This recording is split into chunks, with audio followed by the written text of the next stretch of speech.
ఏయ్ చూసావు కదా రావల్దాం. నీకు నచ్చలే? లే. ఉండబుద్ధి వెయిట్లే? లే.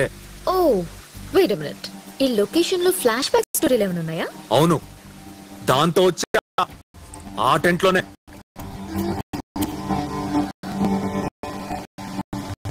టెంట్ లోనా? ఏం చేసా టెంట్ లోనే? 3 రాత్రులు ఇక్కడే ఉంటే జరగకుండా ఎందుకుంటుంది? ఏయ్ ఎందుకు ఏడుస్తున్నావు? నిన్నే. ఎందుకు ఏడుస్తున్నావు? సెకండ్ హ్యాండ్ దొరికితే ఏడవరేంటి?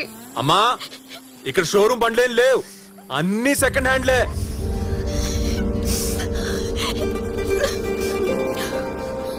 ఓకే, నాకు ఈత రాదు, ఏమవుతుందో కూడా నాకు తెలియదు.